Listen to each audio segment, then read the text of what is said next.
France Maghreb 2. Le grand forum sur France Maghreb 2. Merci d'être avec nous en ce mercredi. Nous sommes le 14 septembre. Oui, tout va bien. Merci d'être avec nous. Avec cette question du jour que l'on vous pose aujourd'hui sur la page Facebook France Maghreb 2, à laquelle vous êtes invité à répondre, bien sûr, sur le fait des votes des primaires qui auront lieu les 20 et 27 novembre prochains. Sarko Juppé, parce que ce sont les grandes personnalités, j'allais dire, de ces candidats. Ils sont 8 au total, avec une femme dont on va d'ailleurs parler tout à l'heure avec notre invité Ismaël Mounir, qui s'appelle Nathalie Kosciusko-Morizet. Est-ce qu'il y a dans votre intention peut-être d'aller voter aux primaires, même si vous n'êtes pas forcément de droite, mais pour peut-être faire barrage à l'un ou l'une des candidats? Est-ce que c'est une option que vous avez envisagée, messieurs? Oui, tout à fait. Ouais. Alors explique-nous un petit peu la démarche. Je me suis posé la question en fait dès que j'ai entendu que c'était ouvert à tout le monde et que pour bénéficier, enfin pour pouvoir voter, il fallait remplir quelques conditions. Vu que c'était bon, j'ai les 2 €. Je me suis dit tiens, ce serait pas mal d'aller voter pour bloquer. Bon, donc il faut quand même être intelligent quand on vote, donc je pense qu'il faut lire le programme de chacun, bon, même si il y a certains noms, c'est clair, net et précis, jamais de ma vie, Sarkozy par exemple, mais c'est derrière Sarkozy, NKM maintenant aussi, c'est de savoir qui est le moins pire des candidats pour pouvoir voter pour lui et pour essayer de faire en sorte que ce soit lui qui soit présenté, ou alors trouver quelqu'un qui soit sûr de perdre contre un autre. Voilà, il y a pas mal de techniques. De stratégies à mettre en place, ouais. Et ça serait peut-être bien d'ailleurs que, par exemple, une communauté puisse s'organiser. Hakim, pourquoi pas, pour essayer de monter une stratégie, justement. Alors, donc, bien sûr qu'il faut s'exprimer. Bien sûr que dès que j'ai entendu la possibilité aux non-membres du parti LR de pouvoir voter pour l'un ou l'autre des candidats, bien sûr qu'il faut aller faire barrage à Sarkozy, c'est une évidence, ça coule de source. D'ailleurs, c'est une très bonne chose qu'il l'ait proposé, et c'est une chance formidable pour ceux qui ne font pas partie des partis politiques, notamment de LR, d'aller s'exprimer dans le parti directement. C'est exceptionnel, c'est une chance à saisir, ça arrive pas tous les jours de pouvoir éliminer comme ça. Donc c'est la stratégie de l'élimination pour vous, hein. Complètement. Oui. Après, de blocage, d'élimination, de ce que tu veux. Voilà. Maintenant, faut l'utiliser. Ça aurait été Villepin, Sarkozy. J'aurais été Villepin. C'est clair. Mais dommage. Mais là, mais de toute façon, Villepin, c'est on va dire, je pense qu'ils s'entendent bien avec Juppé. Ouais. Et voilà, forcément. Donc, allez-y, 2 €, allez, cotisez-vous, trouvez 50 centimes là, 20 centimes. On peut y arriver. Moi, je suis prêt à financer quelqu'un. Voilà. J'ai 2 €. Pas de souci. Pour quelqu'un. Ah, ça peut être une bonne option, ça. Ouais. Donc, bon, alors, donnez-nous votre avis parce qu'elle nous intéresse. Est-ce qu'il faudrait développer une stratégie? Est-ce que vous allez, vous, à titre individuel, y aller, participer à ce vote? Rappelons quand même, vous n'êtes pas forcément de droite, mais vous pouvez aller voter justement pour déployer une stratégie, comme peut-être ce fut le cas en 2012 pour les primaires socialistes. Hein, on se rappelle, il y avait beaucoup de candidats aussi. Il y avait Ségolène Royal, je crois, Martine Aubry, Hollande. Il y en avait pas mal. Donc voilà. Il va y avoir d'ailleurs la même chose apparemment du côté Parti socialiste en début d'année. Savoir si le président ira ou ira pas. On a eu notre petite idée l'année dernière. Voilà, mais bon. Ouais. Ceci étant, on va se focaliser d'abord sur ça, échéance après échéance, pour essayer peut-être ensemble de trouver une stratégie. Donc, si j'en ai bien compris, celle de Yasser et de Hakim, une stratégie d'élimination. Donc Sarkozy en l'occurrence, pour qu'il ne soit pas élu comme représentant des Républicains. Et NKM. Et NKM. Après ce qu'elle a dit, il faut qu'elle saute elle aussi. Apparemment, d'après ce que les médias nous disent, peut-être qu'ils nous mentent, mais le jeu se fera entre Juppé et Sarkozy. Oui, voilà. Les autres sont outsiders et il y a très peu de chances pour qu'ils passent, évidemment. Même si on n'est pas dupes, ils font tous partie de la même famille politique. Oui, ça, ne soyons pas dupes. Mais après, c'est ce qu'on discutait hier avec Yasser Louati, qui n'était pas forcément d'accord avec moi là-dessus, sur le fait qu'il y ait parmi ces candidats une droite dure, bien représentée par quelques candidats, et une droite, j'allais dire, un peu plus centriste. Bon, pour lui, il ne croit pas qu'il y ait du centre dans cette élection. Mais bon, ceci étant, choisissons le moins pire et essayons de développer, donc, en l'occurrence, une stratégie. C'est très intéressant. N'hésitez pas à nous donner votre sentiment, votre avis. Sinon, aujourd'hui, dans l'actualité, c'est tombé tout à l'heure en début d'après-midi, la condamnation dans le procès Cahuzac, Cahuzac qui a pris cher ou pas d'ailleurs, je sais pas, je trouve ça assez cher. 3 ans de prison ferme, 5 ans d'inéligibilité pour son mensonge, donc qu'il a tenté de nier, vous en souvenez, devant les députés, les yeux dans les yeux. Ouais, je vous regarde les yeux dans les yeux, je vous dis. C'était très drôle quand même, hein. Et puis jusque voilà. Beau.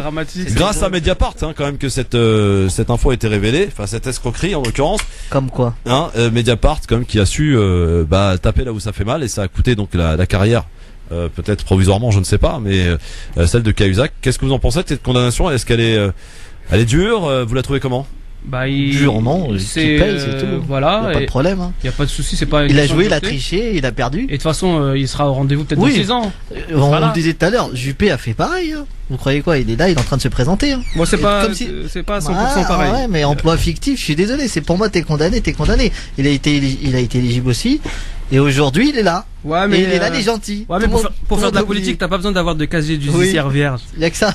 Par contre, ça pourrait être une bonne chose à faire quand même. Mais pour travailler à Roissy, tu peux. Ah non, Christophe, c'est pas de main d'œuvre, arrête. Bah oui, non mais c'est-à-dire qu'il n'y aurait plus personne en fait. Non. Sauf, je répète, sauf pour travailler à Roissy. Sauf moi, hein, parce que moi mon casier est vierge. Je suppose que vous aussi. Oui, bon, totalement. Donc ça va. On pourrait avoir donc la possibilité. Non mais ça pourrait être vraiment une possibilité. Christophe, que d'interdire les candidats. Je reviens dessus, mais si tu as une barbe, tu peux être viré de Roissy. Si tu as un casier, on ne te laisse pas travailler à Roissy. Mais si tu as un casier judiciaire, que tu as fait de la taulle, que tu as été inéligible, condamné, ce que tu veux, tu as le droit de faire de la politique. Oui, mais il faut comprendre que la politique c'est quand même scandaleux. Oh, c'est les règles du jeu. Oui, c'est la règle de la carotte. Ouais, mais on peut changer les règles, Hakim. T'es d'accord? On peut changer les règles. On aimerait bien. Ouais, tous unis, puis ça non. Oui, ouais, c'est que ça marchera pas. Tu crois pas? Non, on est utopique. Il faut faire avec ce qu'on a. Ouais. Paisiblement, tranquillement. Voilà, faites plus malin que. T'as vu Hakim, hein, c'est la sagesse du grand forum. Allez, messieurs, sans plus tarder, on va passer à vos avis tranchés. On y va, c'est parti. 5, 4, 3, 2, 1, 0. Je fais quoi que ce soit, c'est la mise à pied. Alors piétinez-moi, allez-y. J'adore ce jingle. Je me suis dit que tu l'avais changé, je me suis dit non. Ouais, je l'ai changé. Mais tu l'as remixé. Je l'ai remixé, j'y ai ajouté une petite touche 5e dimension. NASA. Allez, on va commencer par Yasser, tiens. C'est sympa, c'est gentil. J'allais dire honneur aux dames. C'est sympa. Après, c'est toi qui vois, mon vieux. Alors, mon avis tranché aujourd'hui, c'est sur entre guillemets, je dis bien entre guillemets, les dérives des associations musulmanes. Je m'explique. Donc c'est ce que je vais dire, c'est pas valable pour toutes les associations, donc faut pas généraliser. Mais je trouve qu'il y a vraiment un manque de créativité dans les associations musulmanes d'aujourd'hui, un peu comme dans les entreprises. On voit la 25e sandwicherie, le 25e kebab, la 36e pizzeria, tout le monde se copie. On manque d'originalité. Je me suis aperçu aussi que c'est souvent lié à des querelles internes. Vous créez une association, vous avez une idée, vous querellez, il y en a un ou deux qui sortent, qui vont créer une copie de l'association pour aller récupérer soit le travail, soit essayer de dire bah tiens, je vais tout faire pour descendre ton association. Or aujourd'hui, je pense qu'il faut vraiment partir des besoins et non pas passer son temps à critiquer ou à copier ou à faire ce que je viens de dire, c'est-à-dire créer une copie pour contrer l'autre. Et je m'adresse notamment aux mosquées et aux présidents de mosquées. Vous qui, et je peux le dire parce que je fais partie d'une mosquée, donc je me permets de critiquer.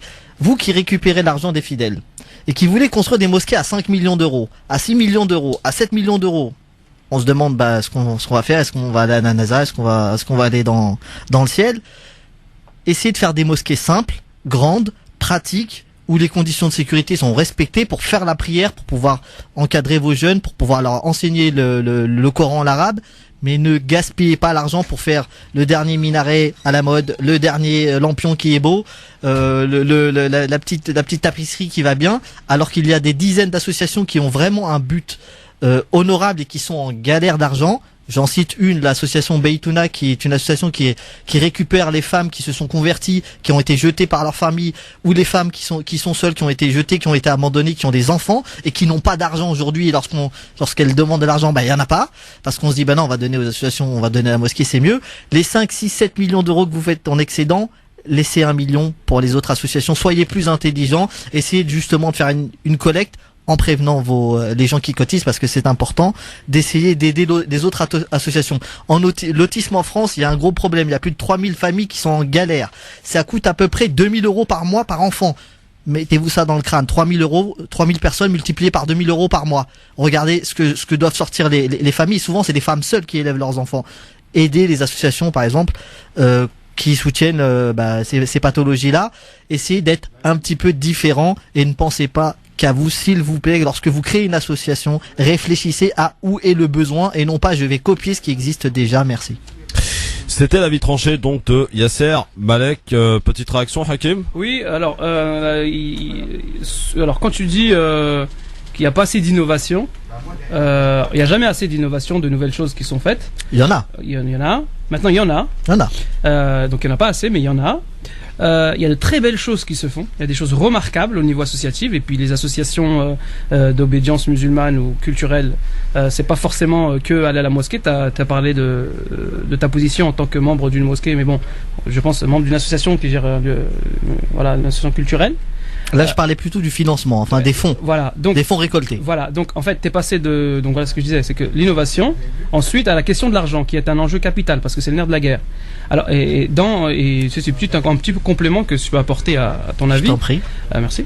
C'est la question centrale de l'autofinancement, parce que les associations aujourd'hui sont vouées à aller entre guillemets quémander l'argent à la communauté de fidèles qui avoisine l'endroit, donc le lieu qu'ils projettent de faire ou dans lequel ils sont établis.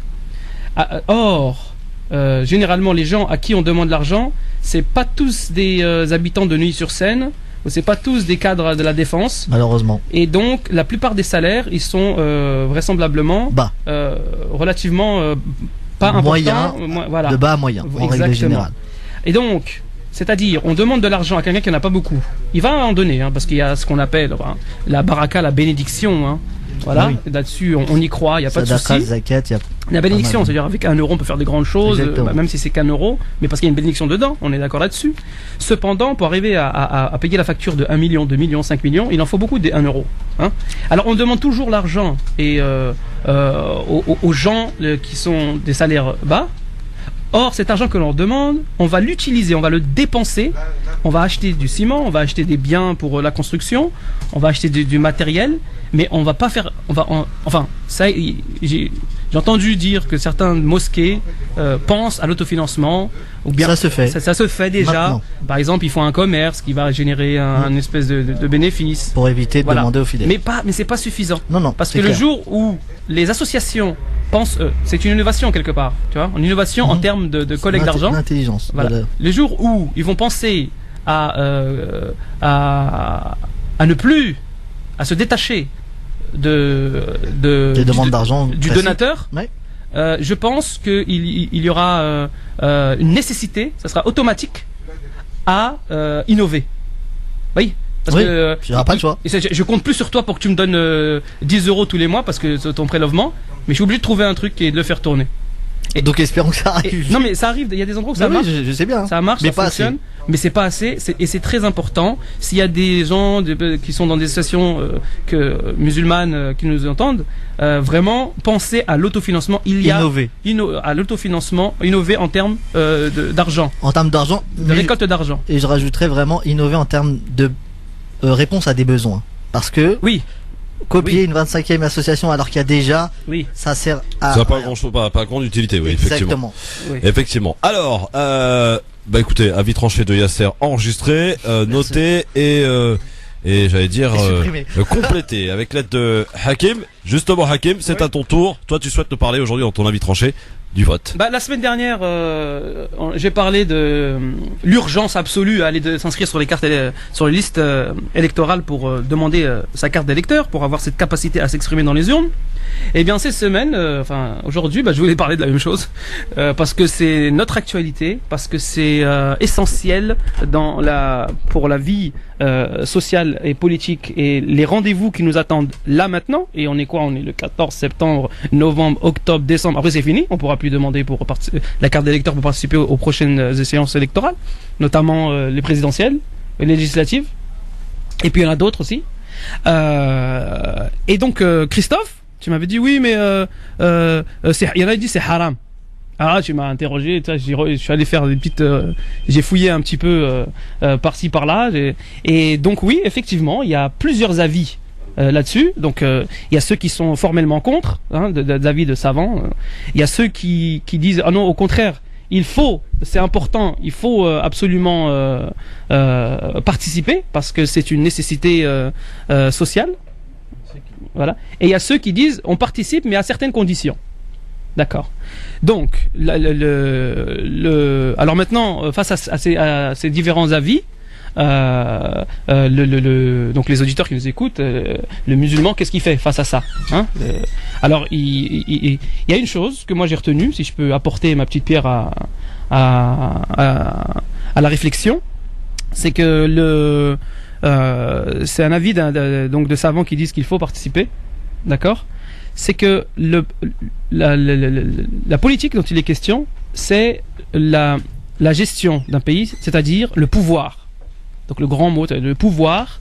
Donc il est considéré par ces savants qui l'autorisent et qui l'incitent même, que le pouvoir est essentiel dans la vie, c'est-à-dire de tous les jours, pour les uns et les autres. Ce qui revient à dire que le musulman qui veut manger halal, qui veut, je sais pas moi, accéder à l'épargne, parce que c'est une question ça, l'enjeu, hein, la banque, la finance, qui correspond à son éthique, ou qui veut pouvoir pratiquer librement son culte, c'est-à-dire mettre le hijab, partir fréquenter une mosquée convenable, eh ben, à quel moment il va pouvoir le vivre ça, si il s'efface totalement, et il annule totalement sa participation à la vie de la cité, à la vie de la politique.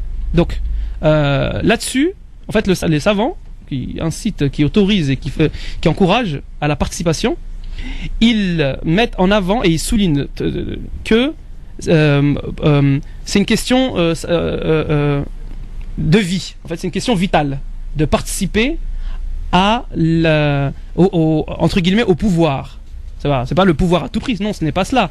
Mais c'est simplement qu'à un moment donné, on a un rendez-vous, d'accord, on a une échéance, on a la possibilité à travers la règle de jeu démocratique de s'exprimer, d'accord, et à ce moment-là, on a la chance de pouvoir dire oui, moi je veux manger halal, dans la cantine je veux pouvoir avoir une alternance, un choix pour mes enfants.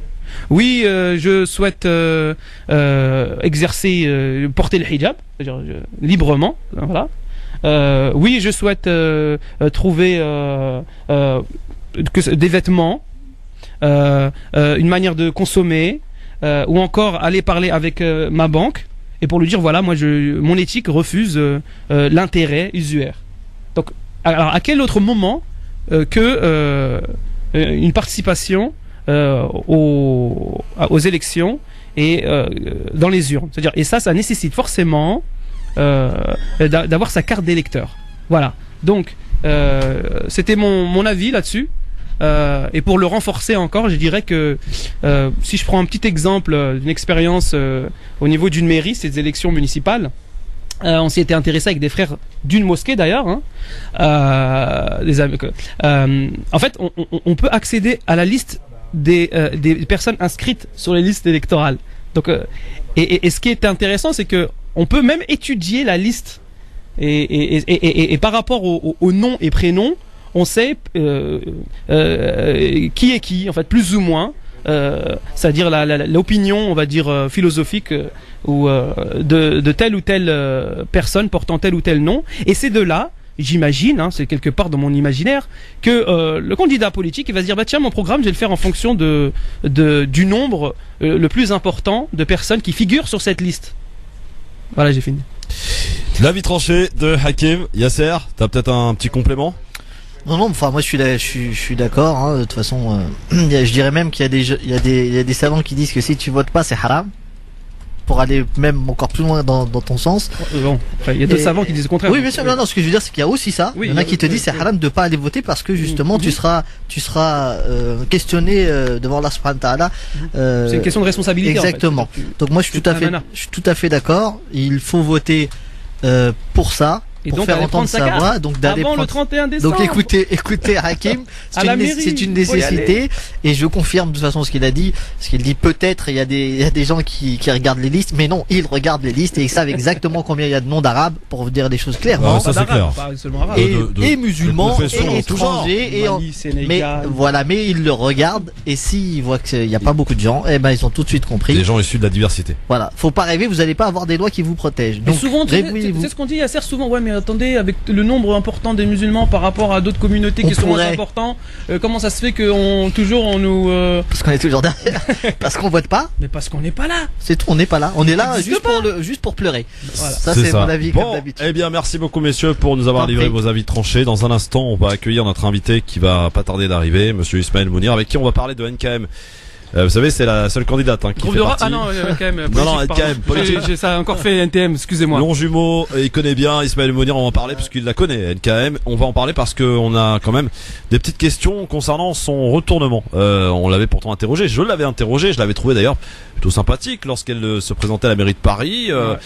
Et elle avait répondu d'ailleurs franchement à mes questions. Et puis là, j'ai l'impression de ne plus avoir affaire à la même personne. On s'interroge et on va poser les questions à Ismaël Mounir qui semble apporter les réponses. Il fallait piocher à l'extrême droite, je pense, c'est ça. Ah, peut-être. À tout de suite.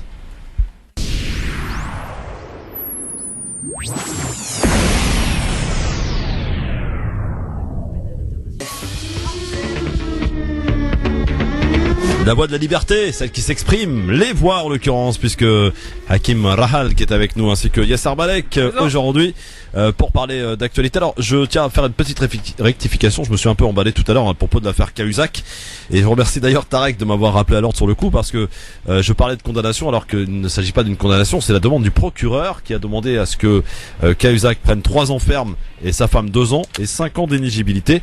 Je précise donc c'est pas une condamnation, c'est une demande du procureur. Ah bah tu le rassures s'il écoutait la radio. Hein. Ouais, il a dû sursauter. Effectivement. En tout cas, voilà, c'est vrai que des fois on peut voilà balancer des conneries de temps en temps, et on est là aussi pour les rectifier.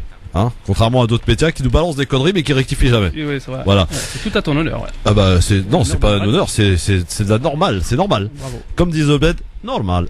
Merci d'être avec nous sur France Maghreb 2, c'est l'heure de retrouver notre invité. France Maghreb 2, l'invité de la rédaction. Alors nous avons le plaisir d'accueillir aujourd'hui dans nos studios, il s'est déplacé et c'est tout à son honneur aussi, monsieur Ismaël Mounir qui est un prédicateur, imam, conférencier. Monsieur Ismaël Mounir, bonjour. Bonjour. Bienvenue dans nos studios sur France Maghreb 2. Merci à vous de m'accueillir. On a souhaité échanger un petit peu avec vous parce qu'on est un peu inquiet concernant les dérives de Nathalie Kosciusko-Morizet qui est, on le rappelle, la seule candidate qui fait partie du casting qui vont se présenter donc aux primaires des Républicains les 20 et 27 novembre prochains. J'avais eu à titre personnel l'occasion de l'interroger lorsqu'elle était candidate à la mairie de Paris. J'avais l'impression d'une femme qui était assez sincère avec elle-même et j'allais dire même à l'écoute de la communauté franco-musulmane. Enfin, appelez-la comme vous voulez d'ailleurs. Et puis eh bien que nenni, cette déclaration donc d'intention de se présenter aux primaires a fait que Nathalie Kosciusko-Morizet eh bien a littéralement changé de discours, nous a même inventé d'ailleurs un nouveau courant religieux, le koufarisme. Vous l'avez connue, elle est de Longjumeau, Nathalie Kosciusko-Morizet. Est-ce que vous pouvez nous donner un petit peu vos liens, enfin ce qui vous a rapproché d'elle? Alors, elle n'est pas de Longjumeau, mais il se trouve qu'elle a été maire de Longjumeau. Oui, c'est pour ça que je parle de Longjumeau. Voilà, elle a été maire de Longjumeau, mais sinon elle est pas. C'est une parachutée quoi. Voilà, elle est pas native de Longjumeau et elle habite pas Longjumeau. Oui. Donc moi, à l'époque où Nathalie Kosciusko-Morizet était maire, il se trouve que le président de l'association musulmane c'était mon frère. Oui. Et moi, j'étais responsable du culte. Donc, dans ce cadre-là, on a une mosquée qui est très petite dans un pavillon. Et avant que Nathalie Kosciusko-Morizet arrive aux affaires, eh bien, on avait déjà des relations avec la mairie en place. Et donc, elle, quand elle est arrivée, elle s'est insérée dans un processus et on a continué les bonnes relations, les relations citoyennes, cordiales qu'on avait avec la mairie d'avant. On a continué sur la lancée avec Madame Kosciusko-Morizet. Qui était à l'écoute? Oui, elle était à l'écoute. D'ailleurs, dans son équipe municipale, il y avait des gens qu'on connaissait très très bien. Certains étaient de confession musulmane, d'autres non. Et donc naturellement, avant même les élections, elle s'est présentée à nous pour qu'on puisse faire connaissance, etc. Et elle a écouté nos doléances, etc. On a essayé de faire connaissance et ma foi, c'était plutôt bien parti. Bien parti, vous dites bien parti. Il y a eu un virage? Non, en fait. Alors moi je vous donne c'est un ressenti personnel, ça n'engage que moi. C'est pour ça qu'on vous a invité. Voilà. Je pense que Madame Nathalie Kosciusko-Morizet, même lorsqu'elle était maire de Longjumeau, c'est une personne qui est très ambitieuse et qui avait, si vous voulez, eh bien des aspirations plus nationales. Et par conséquent, peut-être que Longjumeau c'était juste provisoire et un tremplin.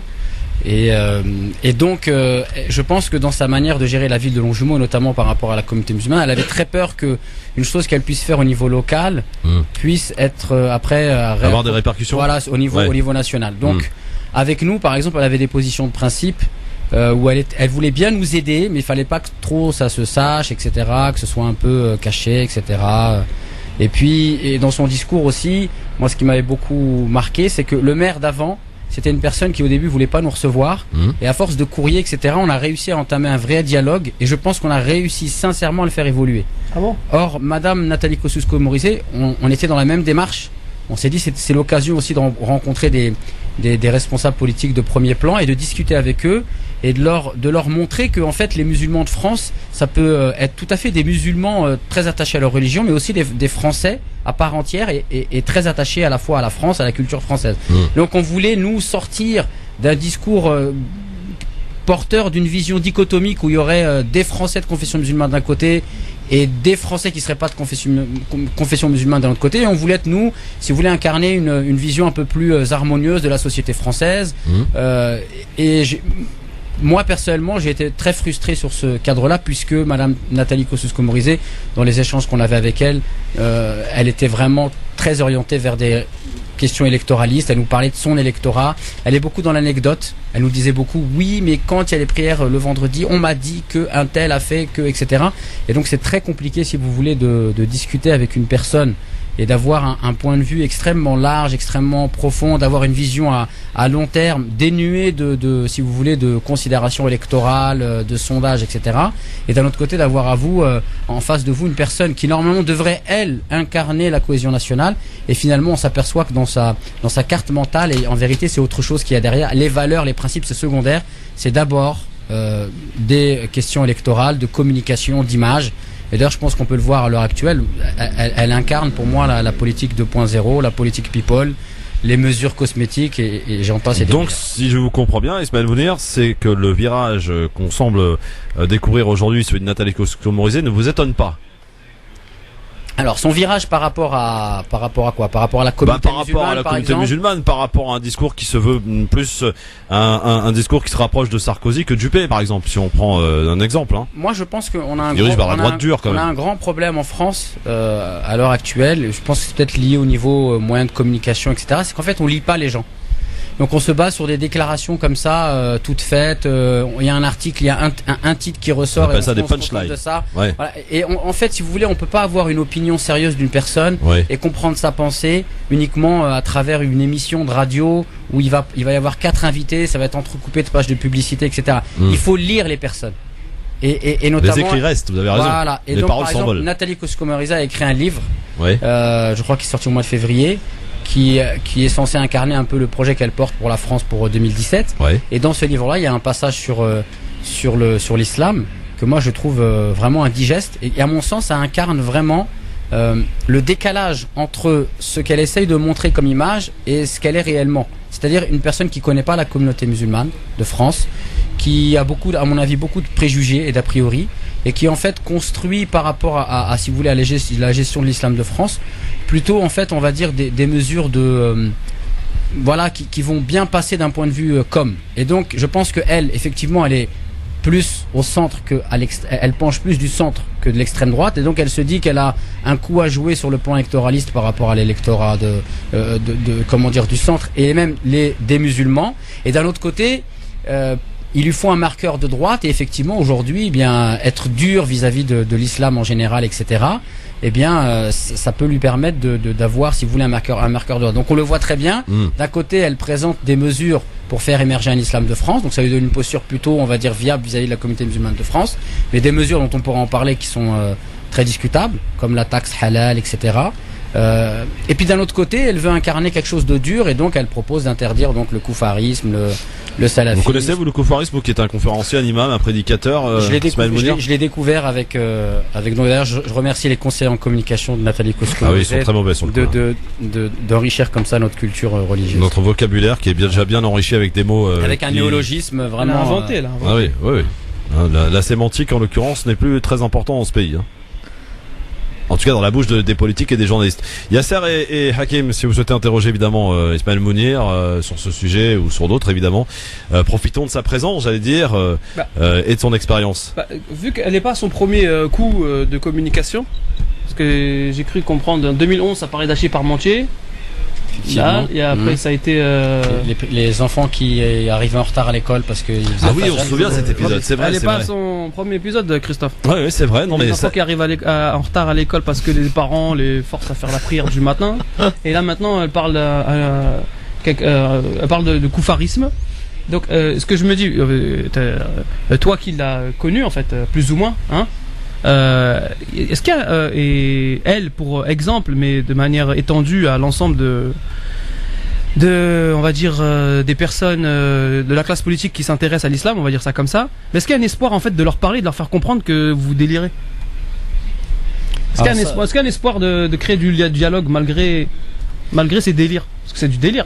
Moi, je pense que en fait, il faut pas désespérer de faire entendre raison aux responsables politiques.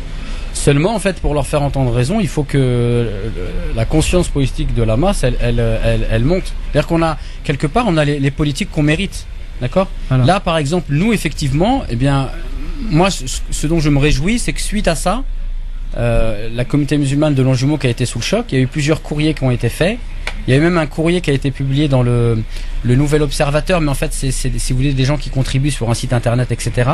D'une femme qui fréquente notre mosquée et qui est cadre et qui a écrit et qui connaît très bien la mosquée de Longjumeau et qui savait la nature des relations qu'on avait avec Nathalie Kosciusko-Morizet. Oui. Mais hélas, si vous voulez, on s'aperçoit que la conscience politique de la masse des gens, en fait du peuple de France, j'ai envie de dire, elle a tellement chuté que finalement, on vote pour quelqu'un, on s'excite pendant les élections, législatives, municipales, présidentielles, et puis après on le laisse. Et puis pendant 5 ans, il fait ce qu'il veut. Et toi, en tant que responsable d'une association musulmane ou conférencier, la masse dont tu parles, il serait pas plus pertinent de parler de la masse de Français musulmans qui ont... Non, moi est-ce qu'ils sont en face d'une réalité où il faut qu'ils prennent conscience vraiment de l'importance de la politique? La masse des musulmans par rapport aux faits politiques, je vois qu'ils sont...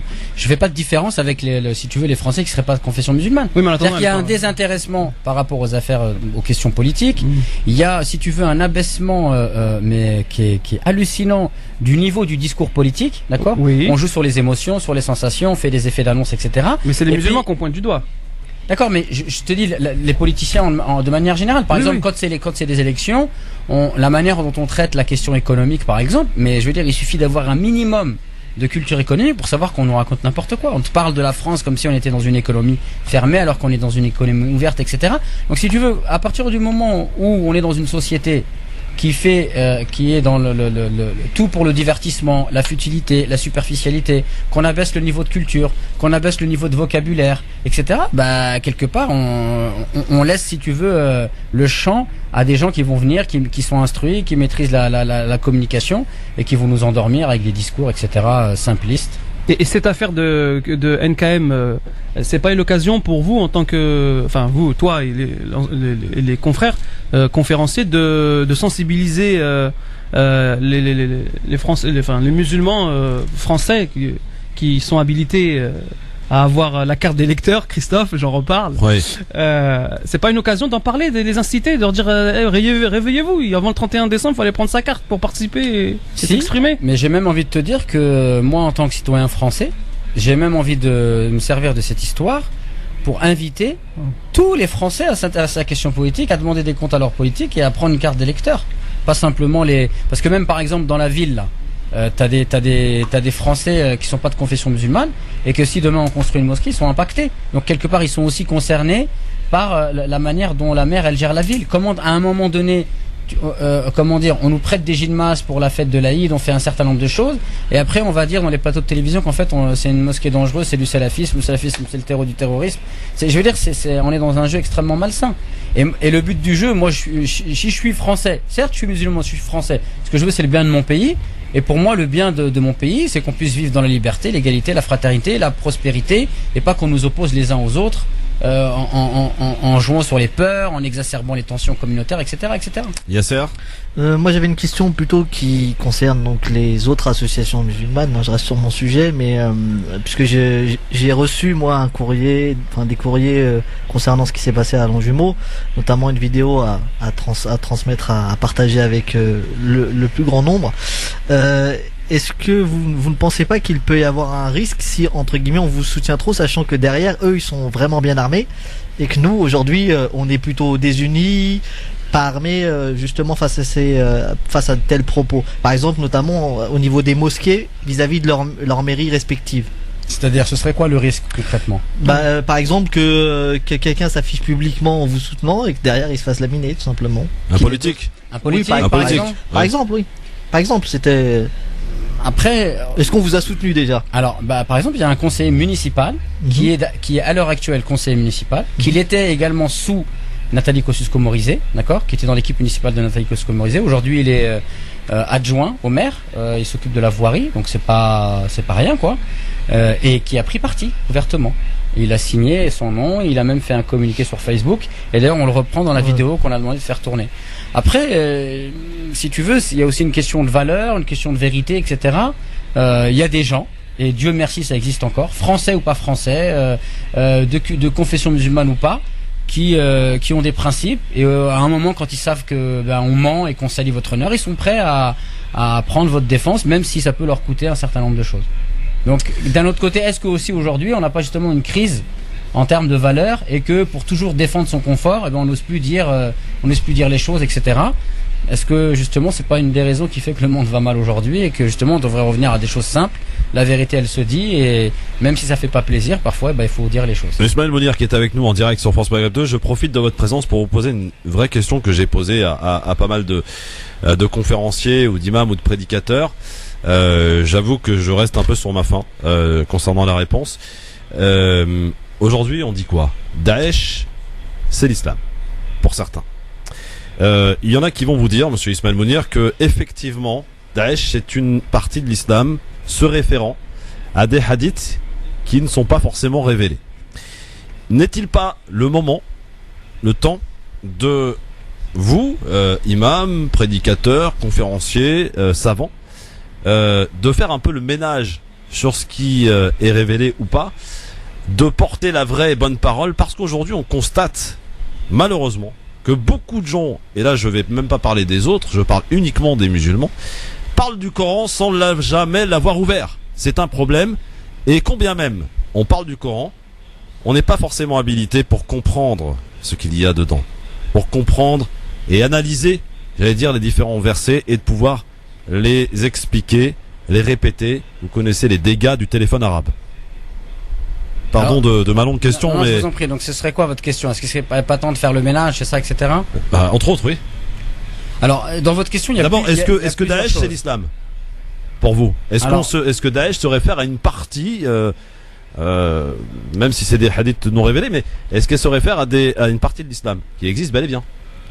Alors là, en fait, on est plus dans de la rhétorique. La question, moi, si vous permettez, je la poserai autrement. C'est-à-dire, est-ce qu'on peut trouver, si vous voulez, des arguments religieux pour justifier les actes de Daesh? À mon sens, non. Maintenant, autre chose. La question du réformisme. Il se trouve que le Coran, c'est un livre qui parle de tout. Donc, il parle de la guerre. Donc, à partir du moment où le livre parle de la guerre, on peut toujours trouver des gens, si vous voulez, qui veulent utiliser certains versets pour leur donner leur faire outrepasser leur sens, d'accord? La Bible et la Torah aussi parlent de la guerre. Voilà, exactement. Ah, oui. Donc le problème qu'on doit se poser, c'est concrètement, est-ce que la problématique du terrorisme, du radicalisme, etc., est-ce qu'elle est liée intrinsèquement à des caractéristiques de l'islam, à ses sources, à des textes, etc., ou le problème ce serait plutôt le lecteur lorsqu'il vient à ces textes-là? La question, si on la pose comme ça change la donne. Moi, à mon sens, le problème, d'ailleurs, il y a un penseur juif qui s'appelle Maïmonide, c'est ce qu'il disait. Il disait le problème, c'est pas le texte en tant que tel. Le problème, c'est le lecteur. Donc, à partir du moment où le lecteur, il est manipulé, il suit ses passions, il n'est pas outillé, et que quand il va vers les textes, il a déjà une idée. Il cherche simplement il cherche simplement à prendre des versets, etc. Et d'ailleurs, on le voit souvent dans les communiqués de Daesh. Ils citent des versets. Et celui qui a un minimum de connaissances, il sait très bien que les versets qu'ils ont pris, ils les ont sortis de leur contexte. D'accord? Et d'ailleurs, moi, j'ai fait l'expérience. J'ai fait une étude dans laquelle j'ai regroupé tous les versets du Coran qui parlent de la guerre. D'accord. Tous les versets. Ça, c'est une réponse à tous ceux qui prônaient encore il y a pas longtemps que le Coran, comme Zemmour dit, est un livre de guerre. C'est absolument faux. Il y a 6236 versets. Les passages qui parlent de la guerre, ça fait même pas 5%. D'accord. Donc ça, déjà, c'est un gros. Et après, ces fameux partis sur la guerre, alors que disent-ils? Donc alors, si on regarde tous les versets qu'il y a sur la guerre, Ouais. les passages, alors vous avez Surat al-Baqarah, vous avez Surat al-Ma'ida, vous avez Surat 8, Surat al-Anfal, et après, je veux dire, au-delà de ça, voilà, Surat al-Mumtahana. Il y a quelques passages du Coran. Si on prend les passages, d'accord, et qu'on les lit, et qu'on lit à la fois ce qui vient avant, ce qui vient après, on s'apercevra qu'il n'y a aucun verset du Coran qui vient et qui appelle à la guerre de manière absolue. C'est toujours soit lié à un contexte, et il y a toujours des limites. Par exemple, les limites, c'est lorsque Dieu dit vous devez les combattre, c'est-à-dire ceux qui vous combattent, mais s'ils penchent vers la paix, penchez vers la paix. C'est clair là. D'accord. C'est clair, il n'y a pas plus clair. Donc, Et quand c'est expliqué comme ça, si Ismaël tu dis Mounir, c'est juste parfait. ça, c'est quand même mais si par exemple, quand un gars d'extrême droite, Ouais. d'accord, il veut faire le film Fitna, qu'est-ce qu'il fait? Il prend simplement des passages du Coran, il coupe et il les décontextualise. Je vais vous donner un exemple qui est frappant. Oui. Si vous ouvrez la sourate 60, Surat al-Mumtahana. Surat al-Mumtahana, elle est dans. Déjà, al-Mumtahana, qu'est-ce que c'est? C'est examiner. Et l'imtihan. Et en fait, c'est examiner des femmes qui venaient de la Mecque à Médine. Et il fallait les examiner. Pourquoi? Parce que c'est une période de guerre. Les Médinois et les Mécois, ils sont en guerre. Et les Mécois, ils pouvaient envoyer des personnes. Il y a les espions, l'hypocrisie. Donc on demande de les examiner dans leur demande d'asile. Si elles sont sincères, ils les acceptent. Il n'y a pas de problème. Et donc c'est une sourate qui parle dans un contexte de guerre, d'espionnage, de stratégie, etc. Les premiers versets sont extrêmement durs. Mais qu'est-ce qui se passe? Il faut lire jusqu'au bout. Le verset 8 ou le verset 9, qu'est-ce qu'il nous dit? Il est descendu dans un contexte précis lorsque une des femmes du prophète, elle a eu un membre de sa famille non musulman qui a voulu lui rendre visite. Et elle s'est interrogée, est-ce que je peux le faire rentrer chez moi ou pas? Et le prophète lui a dit, tu fais comme tu veux. Et là, il y a un verset du Coran qui est descendu. La yanhakumullah anil ladina lam yuqatilukum fid din wa lam yukhrijukum min diyarikum an tabarruhum wa tuqsitu ilayhim inna Allaha yuhibbul muqsitin.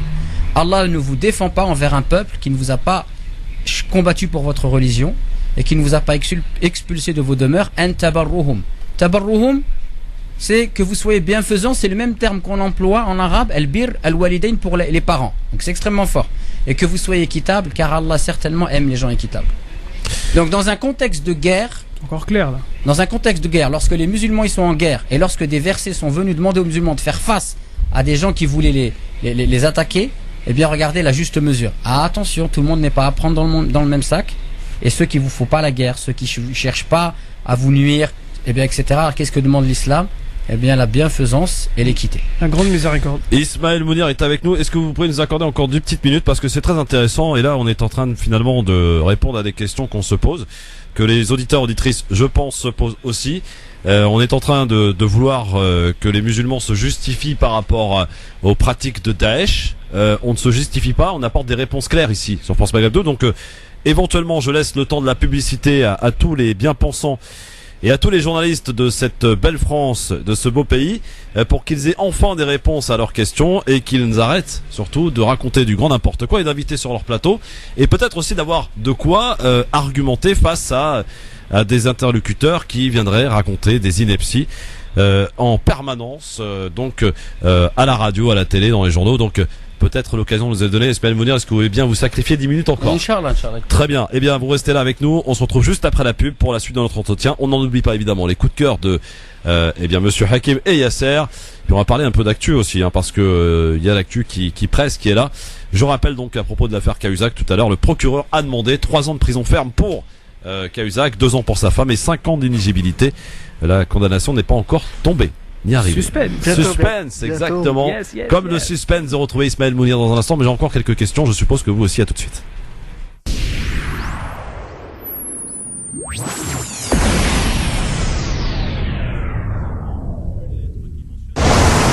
France Maghreb 2. France Maghreb 2. Pour ensoleiller et accompagner vos journées et vos nuits. Sarmalek, délégué hospitalier avec Hakim Rahal, qui est toujours commerçant, chef d'entreprise. Pour le moment, présent. Ouais, voilà. Et notre invité, donc Ismaël Mounir, avec qui nous avons entamé une discussion en parlant de NKM, mais aussi pour parler de Daesh, bien entendu, de ce qui fait l'actualité. D'ailleurs, ça tombe bien, monsieur Ismaël Mounir. Aujourd'hui, on annonce l'ouverture d'un centre de déradicalisation dans l'Indre-et-Loire. Le premier centre, visiblement, en France. Que faut-il faire et quel est votre rôle, vous, en tant que conférencier, prédicateur, imam, pour parler à cette jeunesse qui est complètement perdue. On apprend d'ailleurs pas plus tard que cet après-midi qu'un troisième mineur a été arrêté et qui semblerait avoir été sur le point de commettre une attaque. On en est à 3 donc depuis quelques jours, sans parler des jeunes filles qui ont été arrêtées la semaine dernière à Boussy-Saint-Antoine et de nombreux cas. Que faut-il faire? Quel est votre rôle? Est-ce que vous en avez un d'abord à jouer? Est-ce que dans les mosquées aujourd'hui, j'allais dire les attentes pour répondre à cette problématique sont là? Est-ce que les imams ont pris conscience de la gravité de la situation? Qu'est-ce que vous pouvez nous dire par rapport à ça? Alors, moi, j'ai pas fait d'études très poussées sur le sujet, parce que je pense que quand on veut être sérieux, la première des choses serait de mener une étude pour essayer de se poser la question: qu'est-ce qui fait qu'à un moment donné, quelqu'un qui a été à l'école de la République, qui a vécu en France, et il est prêt comme ça à vouloir tuer, à faire des attentats, etc. Donc ça, je pense que c'est une vraie question. Il y a une dimension sociologique, anthropologique, psychologique.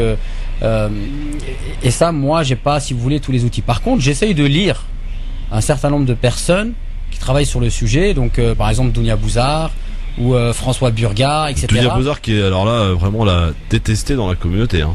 Oui, peut-être, mais en tout cas, toujours est-il que moi, si vous voulez, quand je lis quelqu'un, je peux pas, c'est pas une démarche passionnelle. C'est une personne qui prétend avoir fait un travail sur le sujet. Donc, j'essaye de lire et de m'enquérir de ce qu'elle dit sur le sujet. Donc, on s'aperçoit déjà que chez les spécialistes, il y a différentes approches. Certains qui nous disent que c'est multifactoriel. Il y a des questions qui relèvent de la géopolitique de la France, des questions qui sont liées à la ghettoisation de la France et de certains quartiers populaires, la question de l'échec de l'école, de la famille, etc. Donc dans tout ça, on s'aperçoit qu'en fait, il y a tout un système et une multitude de causes. D'accord, on peut pas venir avec si vous voulez, des réponses simplistes qui font qu'à un moment donné, il y a une jeunesse qui est fragilisée. D'ailleurs, quand on parle de radicalisation, on s'aperçoit que le phénomène, il touche pas que les musulmans, puisque on peut s'apercevoir qu'il y a une multitude d'idéologies extrêmement mortifères d'extrême droite, etc. Et on voit une jeunesse, une partie de la jeunesse française qui est sensible à ce genre d'idéologie, où en fait, il faudrait tuer tout le monde, etc. Donc, on s'aperçoit que c'est un phénomène. Il y en a une par rapport à l'autre qui est passée à l'acte, hein, si vous permettez.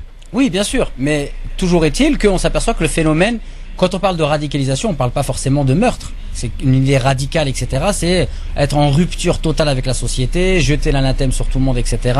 D'accord? Donc maintenant, moi, après, la question que je me pose, c'est qu'en tant qu'imam, qu'est-ce que je peux faire? C'est-à-dire, qu'est-ce que je peux faire? En quoi je peux être, si vous voulez, utile? Eh bien, j'ai envie de dire, entre guillemets, à l'humanité, et dans un premier temps, les gens qui viennent écouter mes sermons, etc. Moi, si vous voulez, des jeunes qui prennent des idées radicales, etc., ce que je m'aperçois, c'est qu'une fois qu'ils ont bu ces idées-là, il n'y a plus de dialogue possible. D'accord? Et d'ailleurs, on s'aperçoit que très souvent, les jeunes qui prennent ça, ils n'ont pas de culture religieuse, ils n'ont pas non plus de, comment dire, on va dire d'études même dans le cadre des études profanes, etc. Et qu'ils prennent ça dans le cadre d'internet. Donc quand ils viennent à la mosquée, ils viennent pas à la mosquée pour entendre mon sermon. Ils viennent simplement voir si est-ce que moi l'islam auquel j'appelle correspond à celui qu'ils ont eu sur internet. Et si ça correspond pas, ils me jettent l'anathème. Ils me disent t'es un innovateur, t'es un mécréant, t'es un imam vendu. Donc il y a aucune discussion possible. Moi la question que je me pose c'est premièrement, qu'est-ce que je peux faire pour être attrayant et faire en sorte que les jeunes ils viennent dans ma mosquée et que je puisse leur donner les éléments, on va dire, un champ lexical, des concepts, une vision claire de la religion, une culture islamique. Et deuxièmement, moi, ce qui m'intéresse, c'est plus de comprendre en fait ces phénomènes de radicalisation pour ne pas être dans une démarche curative, mais dans une démarche préventive. C'est-à-dire, moi, j'estime que l'un des moyens les plus importants pour immuniser la jeunesse musulmane, c'est la formation et l'éducation. Et là, effectivement, je pense qu'en France, on a beaucoup de progrès à faire dans le domaine. Alors justement, ça tombe bien que vous parliez de ça, parce que c'est vrai qu'ici, dans cette radio, on a pour objectif, pas pour objectif, mais en tout cas, on rappelle sans cesse que il y a effectivement un certain nombre de mosquées en France, mais il y a malheureusement pas assez d'écoles privées. Et qu'aujourd'hui, le curseur n'est pas assez centré sur l'éducation de nos enfants, qui passerait par des écoles privées. On peut citer un exemple, c'est l'école Averroès de Lille, qui est un très bon résultat, d'ailleurs qui avait fait partie des meilleurs lycées de France avec le taux de réussite de 100% au bac. Donc les idées sont là, les expériences sont là. Pourquoi, encore une fois aujourd'hui, on insiste à essayer dans les différentes associations plus de créer, de monter des mosquées alors qu'il y en a quand même partout, plutôt que de se concentrer plus sur des écoles et penser, si vous voulez, non pas aujourd'hui mais à demain, en l'occurrence à nos enfants. Alors, moi, au risque de vous surprendre, je suis pas spécialement en phase avec cette idée. Déjà, premièrement, la différence entre une école et une mosquée, c'est que les enfants, s'ils n'ont pas d'école privée, ils ont toujours l'occasion d'aller à l'école de la République, l'école publique, d'accord ? La mosquée, si on construit pas de mosquée, les gens, ils ont nulle part où aller. Donc déjà, on peut pas mettre sur le même pied d'égalité, si vous voulez, la nécessité de la mosquée et la nécessité des écoles. Selon les instances françaises, on estime qu'il faudra encore 2000 mosquées. Même si c'est vrai qu'il y a eu un boom des mosquées, mais vous savez, quand vous partez de zéro, quand vous partez de rien, alors oui, on voit qu'il y a un boom des mosquées, mais ça fait que répondre, si vous voulez, à un besoin réel. C'est-à-dire qu'il y a un véritable besoin de mosquées. Et on estime qu'il faudrait... alors, les chiffres, ils datent, ils ont 2-3 ans. Mais il y a 2-3 ans, on disait qu'il fallait encore 2000 mosquées pour combler les besoins. Ensuite, autre chose. Cette histoire d'école privée musulmane, en fait, est-ce qu'on peut considérer un système où les enfants, ils iraient à l'école française et qu'à côté de ça, il y a des centres culturels où les mosquées, en fait, elles donnent une éducation religieuse. On peut tout à fait envisager ce genre de système, d'accord ? Là, ce qui est en train de se passer, c'est qu'on idéalise les écoles privées musulmanes. Les écoles privées musulmanes, elles sont loin d'incarner un modèle éthique. Par exemple, vous citiez l'école de Lille, Averroès. Averroès, ils ont 100% au bac, mais le problème, c'est que c'est une école privée, on paye et ils prennent les gens sur la base de 14 sur 20. Moi, si j'ai été, prof à l'éducation nationale, si vous me donnez des élèves en seconde qui ont 14 sur 20, et je vous dis ils ont eu 100% au bac, j'ai pas fait un exploit. Maintenant, la question qu'on peut se poser, concrètement, pour juger la qualité de l'école musulmane Averroès, concrètement, qu'est-ce qu'ils apportent d'un point de vue enseignement culturel, enseignement éthique musulmane. C'est sur ça qu'on devrait se poser. Quand on se pose sur ça, on s'aperçoit par exemple sur les bulletins, ils mettent pas éthique musulmane, c'est pas noté parce qu'ils veulent pas. Et donc c'est ça, nos écoles privées, pour les lycées notamment, très souvent ça devient des boîtes à bac. Et moi j'ai même été confronté souvent à des situations où par exemple une école musulmane, alors c'est pas Averroès, je citerai pas son nom, d'accord, elle interdisait à un élève de se présenter en terminale pour le bac parce que ils étaient pas sûrs qu'elle puisse avoir qu'il puisse avoir le bac, et donc ils ont dit si tu vas te présenter et tu l'as pas, tu vas baisser nos statistiques, mais tu te présentes pas, ou alors tu te présentes en candidat libre.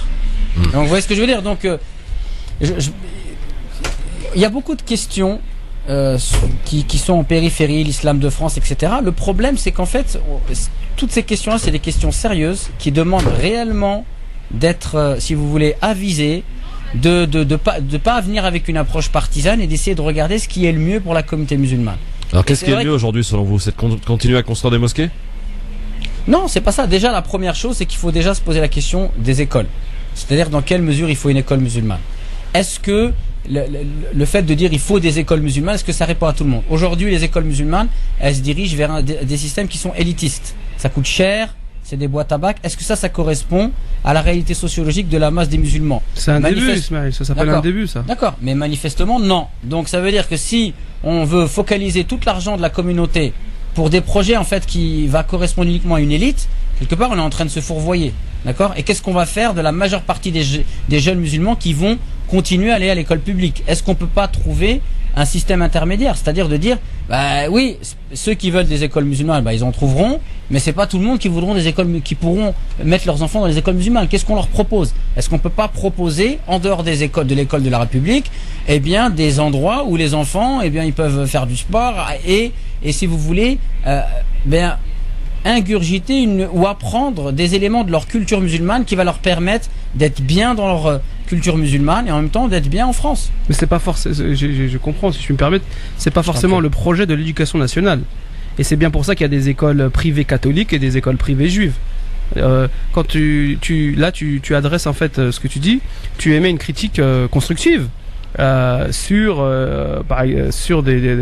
l'élitisme au sein de certaines écoles privées musulmanes.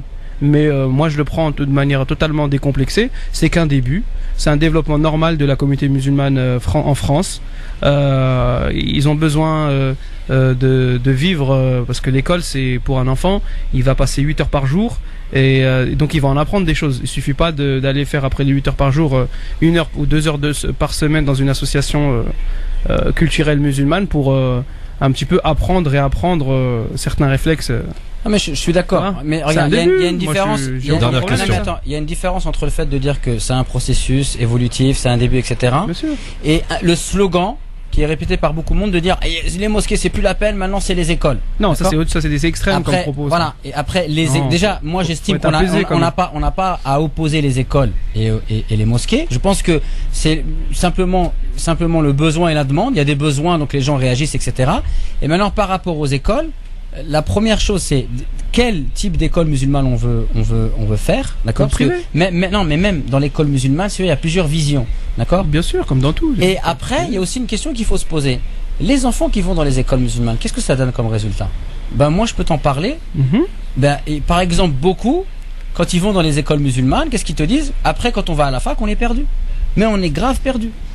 Il y a même, pour avoir visité beaucoup d'écoles musulmanes, élever les enfants en autarcie. Enfin, ça veut pas dire qu'il faut pas faire des écoles musulmanes. Et tous les élèves des écoles privées catholiques. Non, mais ça veut pas dire qu'il faut pas faire d'écoles musulmanes. Mais c'est-à-dire quand tu mets quelque chose en place, tu évalues. En définir la vision. Les avantages, les inconvénients. Il y a exactement une question de valeur, de vision, etc. Et je pense que là, tu parlais de processus évolutif. Les musulmans par rapport à ça, je pense qu'on a encore beaucoup de choses à faire évoluer de ce point de vue-là.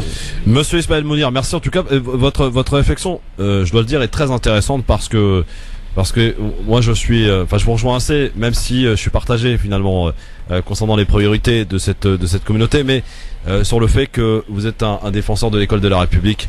On y est tous passés, je crois, autour de cette table, et on a retenu que des bonnes choses. Enfin, en tout cas en ce qui me concerne, l'école de la République, elle est là et on doit y être. Voilà, et peut-être que le fait de créer des écoles privées musulmanes, c'est aussi peut-être, encore une fois, si j'ai bien compris votre propos, c'est de s'écarter un peu de ce vivre ensemble auquel on aspire, et puis qui peut avoir des conséquences, puisque vous nous disiez donc il y a quelques instants que lorsque les élèves se retrouvent en université, ils sont perdus, et c'est peut-être pas l'objectif. Je peux faire une dédicace, Christophe? Oui, vas-y, à Madame Martin, ma prof de 5e.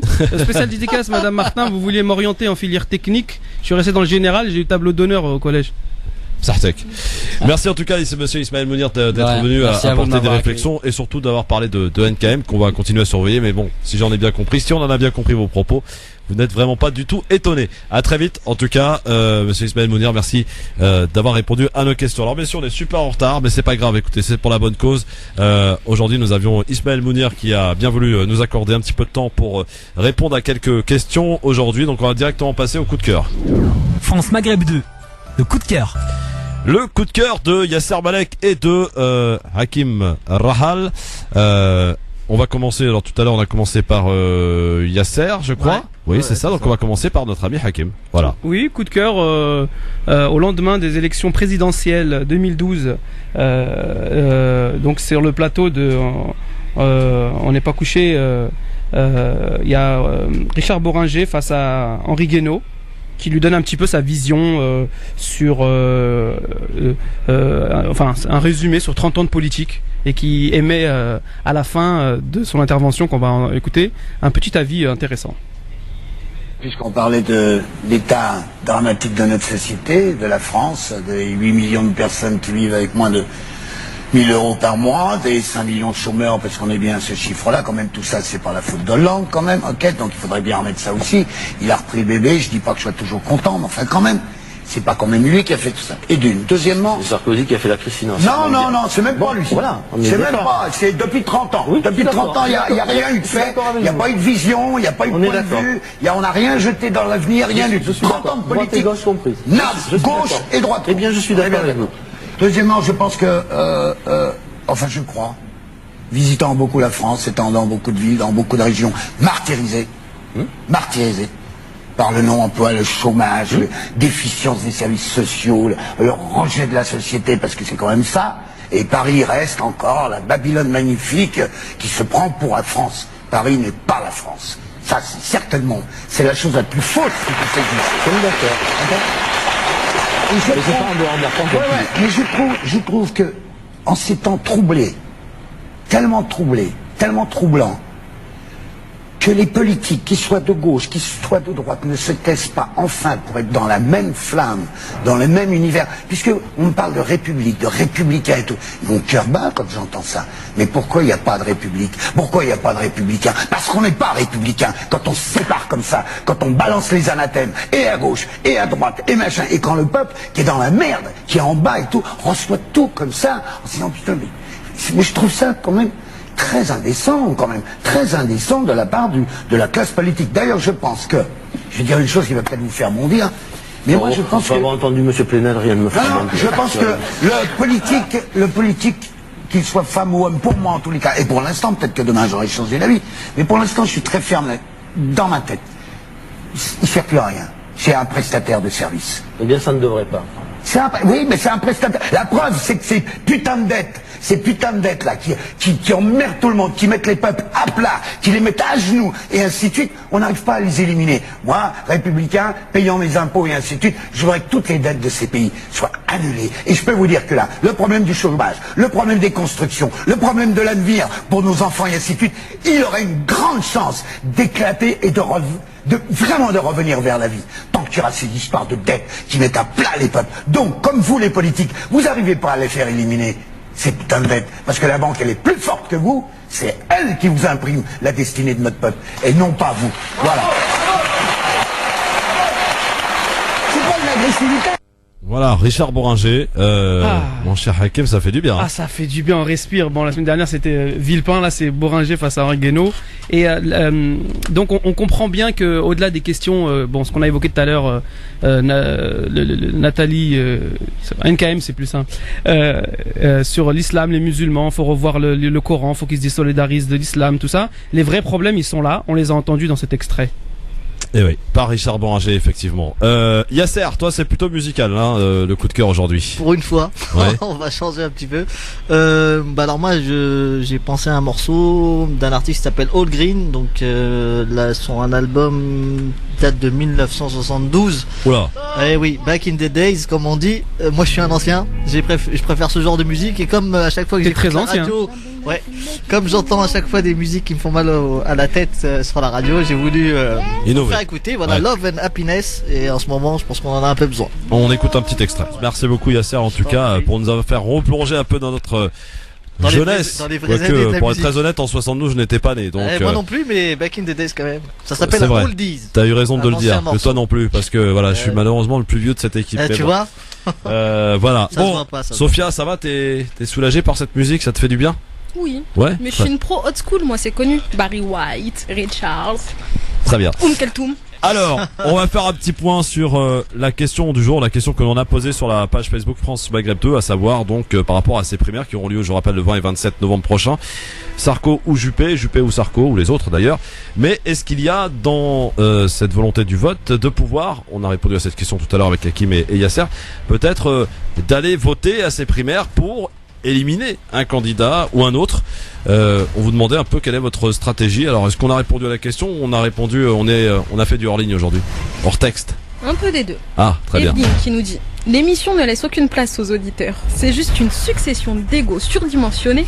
Ne vous en déplaise, je préfère entendre les auditeurs. Bah merci Evelyne. Égos surdimensionnés. Ça va les chevilles? Ouais, ça va, tranquille. Ça va. Salim. Salut, Peut-on encore faire confiance à quelqu'un qui a trahi la France et les Français? Ahmed, pas-t-on sur votre radio web? On a quelques soucis, ouais. Il y a quelqu'un à la radio qui peut répondre. D'accord, mais répondre à quoi? Evelyne, personne ne répondra, ils sont occupés à s'auto-congratuler. Pardon. Nassera qui identifie un ami à elle pour donner son avis. Bon bah voilà, vous avez fait quand même du hors-texte. Mais Evelyne, vous êtes la bienvenue. Il y a le mobile répondeur 06 18 21 56 41. Les mails lgf@francemaghreb2.fr ou le standard aussi 08 92 23 99 50. Je sais, ça coûte cher le 08, mais ça c'est pas moi, j'y peux rien moi. Hein? Après vous avez d'autres moyens de pouvoir vous exprimer, donc n'hésitez pas à le faire savoir.